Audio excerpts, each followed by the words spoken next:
안녕하세요. CSI 코리아입니다. 광택을 시작할 때 세 가지 조건의 장비를 이용하잖아요. 싱글, 듀얼, 기어를 사용하는데 구동 원리라는 게 있어요. 카페에 글을 제가 정리해 놓은 게 있는데 광택 듀 보시면 각 장비의 구동 특성하고 원리를 표기해 놨어요. 보통 컴파운드와 광택제의 조합을 홍보성을 많이 하는데 광택제와 패드의 조합은 없습니다. 천방짜리를 이용해서 쳤고요. 기어는 AP2G131. 그러니까 뒤에 G가 D로 바뀌면 듀얼인 것 같아요. 지금 이거는 테스트 진행할 면이고요. 지금 보셨다시피 간헐적으로 샌딩 마크를 만들어 놨어요. 샌딩을 치면서. 우선 요게 적용할 거는 지금 보여드린 기어 액션을 사용할 거예요. 기어 액션을 사용할 거고, 샌딩 마크를 제거할 때 대부분 보면 되게 어려워하시는데 편차라는 게 생기는데 이 샌딩 마크의 깊이를 우선 캐치를 하셔야 돼요. 쉽게 샌딩 마크가 생기면은 뭐 강한 약재, 그다음 중간 약재, 마무리 약재 뭐 그런 식으로 작업을 하시는데 그거보다는 약한 약재로 면을 확인하신 다음에 연마점을 어느 정도 적용할 것인지 그리고 어느 정도에서 반응을 줘서 뺄 것인지 그런 기본적인 데이터를 갖고서 시작하셔야지 작업이 빨리 끝나요. 같은 약재를 쓰는데도 어떤 분은 1시간이 걸리고 어떤 분은 10분 만에도 제거를 하고 그 차이가 그냥 거기서 나는 거고요. 광택을 시작하면서 사람들이 장비의 선택 그리고 콤파운드와 패드의 조합을 물어보잖아요. 광택을 시작하기 전에 두 가지 조건이 성립이 되어야 돼요. 장비의 운영 원리와 적용 원리가 있는데 장비의 운영 원리는 싱글을 적용할 건지 듀얼을 적용할 건지 기어 액션을 적용할 건지 이 폴리셔를 어떻게 적용해서 결함이나 이런 걸 제거할 때 효율성이 높은 장비를 사용하는 거예요. 어느 정도 레벨이 올라가면 그런 경계선은 어느 정도 무너지고요. 그리고 가장 많이 물어보는 게 적용 원리거든요.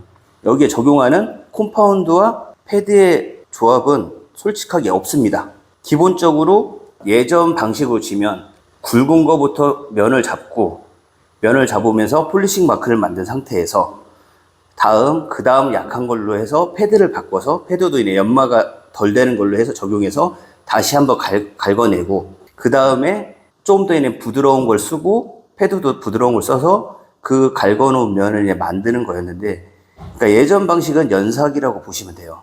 뭐 지금도 연삭 방식으로 많이 하시는데 연삭과 연마의 틀린 점은 연삭은 갈궈내면서 면을 잘라내는 거고 연마는 이 면을 다듬으면서 광을 올리는 거예요. 그러니까 커팅이냐 폴리싱이냐 커팅으로 들어가냐 폴리싱으로 들어가냐 그 차이예요. 커팅으로 들어가면 연삭인 거고 폴리싱으로 들어가면 연마인 거고 사람들이 최고 어려워하는 게 샌딩 마크를 만들었을 때 이 샌딩 마크를 만드는 깊이를 몰라요. 예를 들어서 평활성을 만들기 위해서 샌딩을 작업을 하잖아요. 샌딩을 쳤을 때 이런 식으로 되어 있지만 이 도장 아래에는 깊이가 틀리게 샌딩 마크가 박혀요. 여기에는 뭐 돼지꼬리처럼 이런 형태도 나올 거고 딥 스크래치처럼 발생이 될 수도 있고 정방향으로 나는 스크래치도 있겠지만 샌딩파의 스크래치도 있겠지만 역방향으로 나는 샌딩 스크래치도 생겨요. 샌딩 마크가 생기는데 대부분 굵은 콤파운드를 이용해서 이 면을 깎아낼 거예요. 이 면에서 다 잡을 수 있는 게 아니라 이 정도를 잡고 들어가요. 그럼 여기에 무수하게 또 1차 데미지가 남겠죠. 2차 콤파운드 데미지가 남아요. 데미지가 발생이 된 상태에서 여기서만 발생이 되는 게 아니라 콤파운드는 아래까지도 내려갈 수가 있어요. 중간 정도 되는 연마력을 갖고 있는 걸 적용해서 또 층을 잘라내요. 여기를 1차적으로 이렇게 잘라냈으면 2차적으로 부분적으로 발생된 거를 2차 콤파운드로 잘라내요. 그리고 마무리로 이 면에 있는 거를 다지면서 이렇게 가면서 3차 콤파운드를 적용해요. 이거는 예전 방식으로 해서 연삭이라고 하는 거예요. 연삭 광택이라고 하는 거고 요즘은 폴리싱 파우더나 이런 게 예전같이 좀 떨어지는 게 아니라 용재나 이런 것도 좋아지기 때문에 요즘은 이걸 깎아낸다고, 네, 잘라낸다고 안 해요. 잘라내는 게 아니라 밀어서 증착을 시키는 거예요.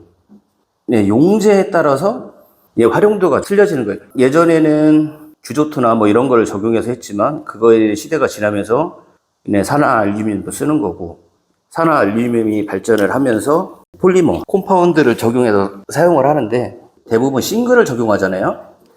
근데 여기다 기어를 적용할 때에는 약재를 금방 전에 말한 것처럼 박아서 이 데미지 남은 부분을 채워 넣는 거예요. 이런 식으로.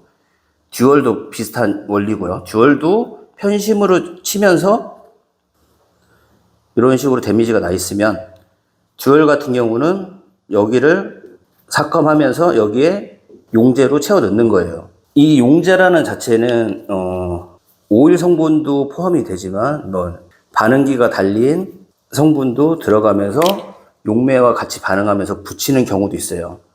알루미나 같은 경우도 증착은 돼요. 그거는 말 그대로 기술이 진짜 좋아야 돼요. 여기다 증착시킬 수 있는 기술이 있으면 폴리싱 마크가 안 생겨요. 즉 스웰 마크가 안 생긴다는 거예요. 도장의 면만 봐도 기본적으로 그거는 캐치가 돼요. 광택을 시작할 때 두 가지 조건이 있어요. 첫째로 장비의 운영 원리가 있고, 두 번째로 적용 원리가 있어요.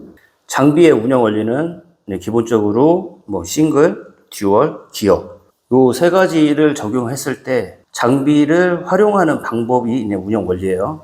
이 운영 원리고, 적용 원리라는 거는 많이들 말씀하시죠? 패드와 콤파운드의 조합, 그게 적용 원리예요. 이 상태에서 무엇을 적용하고 어떤 패드를 쓰고, 솔직히 적용 원리는 없어요. 이게 고정관념 때문에 생기는 건데, 그러면 가장 중요한 게 뭐냐? 장비의 운영 원리예요.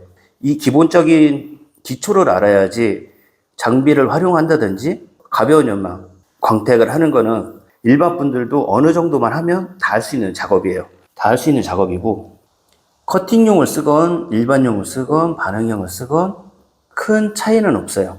단 커팅용을 쓰면 연석이잖아요. 삭감되는 깊이가 많아지는 거예요. 깊이가 많아지는 거고, 일반용 같은 경우는 얘도 삭감이 되지만 여기에 오일로 덮는 현상이 발생이 돼요. 반응형 같은 경우는 여기를 콤파운드가 들어가서 박아주는 거예요. 얘가 예를 들어서 10이라는 숫자만큼 삭감이 됐다면 일반 콤파운드 같은 경우는 4에서 5 정도가 삭감이 돼요. 반 정도가 줄어요. 삭감되는 게. 얘 같은 경우는 1에서 2 정도가 삭감이 돼요. 그래서 제가 커팅용을 웬만하면 쓰지 말라고 하는 거예요. 그리고 폴리싱 마크, 이 부분에 대해서는 한 가지 설명을 드릴 건데, 연마를 하면서 폴리싱 마크가 생겼다는데 이거는 도장 결함이에요. 그러니까 연마를 잘못했을 때 나오는 게 폴리싱 마크예요. 근데 본인은 폴리싱 마크를 잔뜩 만들어 놓고 이렇게 해서 연마를 한 다음에 후속 공정을 간다. 근데 본인이 만들어 놓은 도장 결함은 도장 결함이 아니고 신차에 출고돼서 나오는 건 도장 결함이라고 판단하는 건 잘못된 거예요. 내가 싱글을 돌려서 폴리싱 마크가 생기면 그것도 본인이 만든 도장 결함인 거고, 신차가 출고돼서 폴리싱 마크가 남아있는 것도 같은 도장 결함인 거고, 폴리싱 마크가 안 생기게 응용해서 도장면을 완성했을 때 그 사람을 기술자라고 해요. 그리고 삭감되는 양이나 그 단점을 보완해서 운영할 수 있는 사람들을 전문가라고 합니다. 기어 액션인데, 기어 액션의 구동 원리는 기어와 기어가 맞물리면서 이게 수평이 날 때 얘가 움직이면 기어가 같이 맞물리면서 이런 식으로 돼요. 평으로 됐을 때는 기어가 물려 있지만 회전이 되면서 기어끼리 맞물리면서 운동 에너지를 아래로 전달을 해요. 도장면에 스크래치나 이런 거를 쳐내는 거예요. 기어의 장점은 두드림이에요. 구동 원리는 두드림을 이용하면서 편심을 쓰는 거예요. 여기서 사람들이 기어를 못 쓰는 이유를 설명을 드릴게요. 기어 액션은 수직상하로 기어가 이동하면서 두드려요. 두드림을 이용하면서 결함을 잡는데, 결함도 잡지만 이 두드림 때문에 여기에 기어 액션에 데미지가 남아요. 이런 식으로 박히면서 남아요. 좀 확대해서 보여드리면 이런 식으로 남기 때문에 발생하는 이 깊이는 거진 딥 스크래치랑 같아요. 딥 스크래치랑 같은 원리의 깊이로 바뀌기 때문에 어렵다고 느끼는 장비예요. 말씀드린 것처럼 구동 원리를 알아야지 장비를 효율적으로 적용할 수가 있어요. 그냥 구동 원리는 기어 이빨끼리 만났을 때는 높이가 높아지잖아요. 반대로 기어가 만났을 때는 높이가 낮아져요.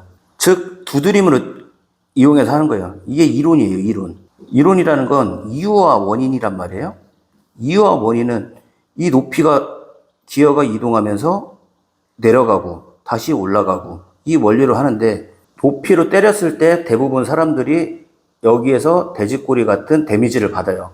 왜? 여기서 이 정도로 낸 구동 원리와 사용 방법은 설명드린 것 같고, 기어를 판매하는 분들이 있는데 이분들이 좋다, 뭐 최고의 장비다, 이런 말을 해요. 이건 맞는 말이에요. 활용할 줄 알면. 구동 원리도 이해를 못 하는데 적용 원리를 이해를 할까요? 구동 원리를 알아야지 사용할 수가 있어요. 좀 전에 설명드린 것처럼 얘가 맞물리는 점, 여기가 포인트예요. 포인트.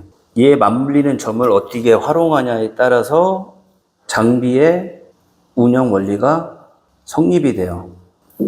이거를 모르시면 장비의 운영 원리를 성립시킬 수가 없어요. 그러면 적용도 못 시키겠죠. 기어 같은 경우는 마찰 개수의 영향을 많이 받아요. 지금 설명드린 것처럼 기어가 맞물렸을 때 올라오면서 두드리면서 면을 만드는 거기 때문에, 그러니까 기어를 사용하시면서 이런 자국이 생긴다는 거는 구동 원리를 모른다.